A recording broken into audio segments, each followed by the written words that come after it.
साधु जी का क्या कहना हो, तो पूर्ण रूप से साधु हैं, तो क्राइम कैसे देखेंगे।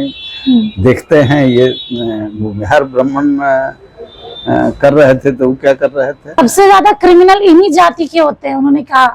सूरजभान सिंह का नाम लिया, राजन तिवारी का नाम लिया, कई और लोगों का नाम लेते ही चले। राजनारायण का नाम याद नहीं है उनको, शहाबुद्दीन का भी नहीं है उनको नाम लेना चाहिए। राजनारायण जी का, वो भी एक अपराधी थे। जिस तरीके से आनंद मोहन और चिराग पासवान एक दूसरे के बारे में कह रहे हैं, एक तरफ चेतन आनंद भी कह रहे हैं कि हम जिंदा कौम के लोग हैं, कहीं ना कहीं एनडीए तो कमजोर होगा ना इसकी वजह से। ऐसी छोटी मोटी बातें होते रहती हैं। आपको ऐसा लगता है कि ऐसी बातें नहीं बोलनी चाहिए, ऐसे बयान नहीं देने चाहिए, क्योंकि अपनों में ही दरार आ जाती है? अब कहीं न कहीं कुछ बात होगी, क्यों बयान है नहीं है ये तो वो लोग जाने। इमामगंज डुमरिया भी लंबे दिनों तक आरजेडी के शासनकाल में हिंसा का केंद्र रहा, विकास का तो कोई नाम ही नहीं था। अब वो सब इलाका भी मुख्य धारा से जुड़ रहा है, जो हथियार उठाए थे वो कलम पकड़ने लगे। जी नमस्कार, लाइव बिहार देख रहे हैं आप, आपके साथ मैं स्नेहा गुप्ता।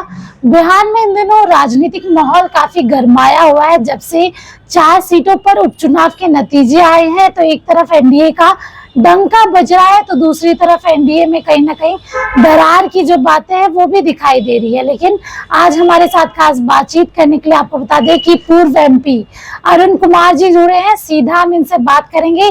सर, सबसे पहले तो बहुत शुक्रिया बात करने के लिए। कैसे देख रहे हैं 4 सीटों पर जीत हुई है जिस तरीके से एनडीए की? देखिए, एनडीए परफॉर्म किया है जी, और दूसरी चीज की जो गरीब गुरबा अति पिछड़ा दलित, ये नीतीश कुमार के नेतृत्व को स्वीकार करता है जी। और यही कारण है कि 19 साल से सत्ता में है, विकास भी हुआ है। हमारे दृष्टि से और होना चाहिए था, और होना चाहिए था। हाँ, लेकिन जो हुआ है वह भी कोई कम नहीं है और अभी और करना बाकी है जी। अगली पारी भी नीतीश कुमार के नेतृत्व में लगता है कि होगा ही। अगले साल विधानसभा चुनाव है, अरुण कुमार जी कहाँ नजर आएंगे, कौन सी पार्टी में नजर आएंगे और आपकी तैयारी कैसी है 2025 के लिए? देखिए, विधानसभा में लड़ता नहीं हूँ जी, लेकिन राजनीति करता हूँ तो विधानसभा और राज्य की राजनीति में हस्तक्षेप तो करता ही हूँ जी। हस्तक्षेप होगा। अभी का जहाँ तक सवाल है, अभी हमने बेला में जेडीयू को मदद किया जी, प्रेस कॉन्फ्रेंस करके कहा, उसके कई कारण भी है, तो हमारी राजनीति की दृष्टि से जरूरी था। जेडीयू, मैं एनडीए के खिलाफ रहता नहीं हूँ, परिस्थिति बस हो जाता हूँ, तो परिस्थिति कैसा होगा उस पर निर्भर करता है। झुकाव आपका पूरी तरीके से एनडीए के साथ है, चूंकि एनडीए के नेतृत्व में बिहार विकास की दृष्टि से काफी आगे गया है जी। हमारे हिसाब से। मैं तो कह रहा हूँ कि और करना चाहिए था, लेकिन बहुत सारे नकारात्मक फैक्टर भी रह जाते हैं, जिसके चलते जो इनके नेतृत्व में एक इन्वेस्टिगेटिव और इनोवेटिव आइडिया के चीफ मिनिस्टर हैं, तो इनके नेतृत्व में और बेहतर होना चाहिए। जी, अभी एनडीए में दरार चल रही है, आपने सुना ही होगा, आप भी उस पार्टी का एक समय हिस्सा रहे थे, लोक जनशक्ति पार्टी रामविलास की आप अहम हिस्सा रहे थे, अब तो आपने छोड़ दिया है। चिराग पासवान को भी काफी करीब से जानते हैं, तो दूसरी तरफ आनंद मोहन ने बड़ा इल्जाम लगाया है कि जानबूझ के वो इमामगंज नहीं गए ताकि पासवान जो वोटर्स है वो जीतन राम मांझी को वोट ना करे। उनकी बहू दीपा मांझी मैदान में थी। कैसे देख रहे हैं, और जो जवानी विवाद है कितना कमजोर कर रहा है एनडीए को? जिस दिन मैं बेलागंज के संबंध में बयान दिया था, उसी दिन मैंने कहा था कि इमामगंज में कोई लड़ाई नहीं है। तो सवाल ये है कि सीट जीत गए, वो कौन गए कौन नहीं गए उसके बाद में जाने का लिए क्या है। जनता जब मन बनाती है ना, जीतन राम मांझी केंद्र में मंत्री हैं जी, मगध के इलाके में उनसे काफी लोगों को उम्मीद है। एज ए चीफ मिनिस्टर ने भी उन्होंने काम किया है, तो अभी तो एनडीए के एक मंत्री हैं, पिता केंद्र में और बेटा राज्य में है, जी। और उन्हीं मंत्री जी की पत्नी लड़ रही है। तो लोगों को तो उम्मीद होता है ना, जो लोग उनके सामने थे उनसे क्या उम्मीद करते, जी। जिनके सामने उम्मीद थी और परफॉर्म भी किया है, और जितना बोध गया का डेवलपमेंट और होना चाहिए, तो उसके लिए भी केंद्र राज्य सब मिलकर के करेगा सत्ता के साथ। वो इमामगंज डुमरिया भी लंबे दिनों तक आरजेडी के शासनकाल में हिंसा का केंद्र रहा। तो हम उन दिनों एमएलसी थे और बहुत रिस्क के साथ हम लोग जाते थे उस इलाके में। विकास का तो कोई नाम ही नहीं था। अब वो सब इलाका भी मुख्य धारा से जुड़ रहा है। जो हथियार उठाए थे वो कलम पकड़ने लगे, और उस परिवार से लोग नौकरियों में जा रहे हैं, जनप्रतिनिधि बन रहे हैं। जो नीतीश कुमार जी ने कर्पूरी ठाकुर जिस जमात का नेतृत्व करते थे, और सभी जमात का लोग नेतृत्व करते हैं, लेकिन जो वंचित है, प्रायोरिटी में जिनको था, उनको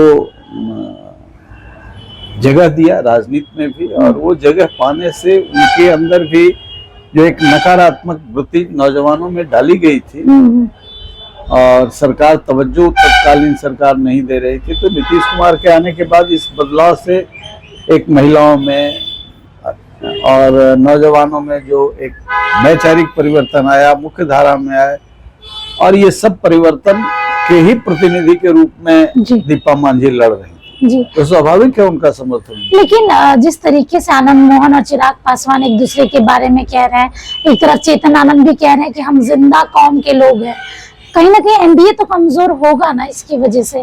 और ये एनडीए का मैं हिस्सा नहीं हूँ। अब वो लोग फिर झुकाव है, तो आप सीनियर लीडर हैं, तो मैं सीनियर लीडर नहीं हूँ। मैं कार्यकर्ता के रूप में दृष्टि रखता हूँ। समाज के हर घटना चक्र पर दृष्टि है, लेकिन ये विषय एनडीए का है, इसका समाधान वो लोग निकालेंगे। ऐसी छोटी मोटी बातें होते रहती हैं। आपको ऐसा लगता है कि ऐसी बातें नहीं बोलनी चाहिए, ऐसे बयान नहीं देने चाहिए, क्योंकि अपनों में ही दरार आ जाती है? अब कहीं न कहीं कुछ बात होगी, क्यों बयान है नहीं है, ये तो वो लोग जाने, उस विषय में मैं पढ़ना नहीं। चलिए, एक और सवाल है। इन दिनों बिहार की सोशल मीडिया में, देश के भी सोशल मीडिया में, एक पूर्व सांसद है साधु यादव, उनका बयान काफी तेजी से वायरल हो रहा है कि बिहार में जंगल राज के समय सबसे ज्यादा क्राइम ब्राह्मण और भूमियारों ने किया। इसको कैसे देख रहे हैं अरुण जी? साधु जी का क्या कहना हो, तो पूर्ण रूप से साधु हैं, तो क्राइम कैसे देखेंगे? देखते हैं। ये बिहार ब्राह्मण कर रहे थे, तो वो क्या कर रहे थे? उनको चाहिए था, वो सरकार में थे, आज नहीं ना है, दिनों तो थे सरकार में, उनको रोकना चाहिए था, स्वीकार करना चाहिए।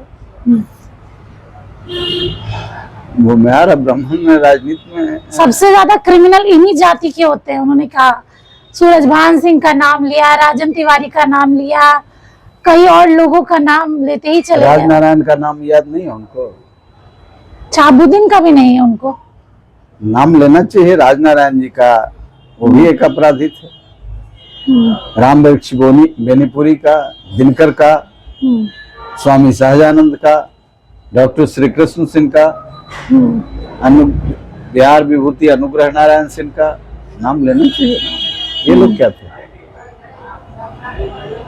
अरे भाई, किसी को कह करके किसी को बांधने का क्या? परिस्थिति जन्य चीजें होती हैं। परिस्थिति उस समय था कि समाज के लोगों को ऐसा लगा कि यही पहलवान लोग समाज के कर्णधार होंगे, उन्हीं को ताकत दिया होगा। जी, नाराजगी है इससे आप लोगों की जाति में? अब है कि नहीं है, हम ही बार बार गर्दन दें? बड़े बड़े पहलवान हैं, बोले हैं लोग। हम आपको कह रहे हैं, साधु यादव को भी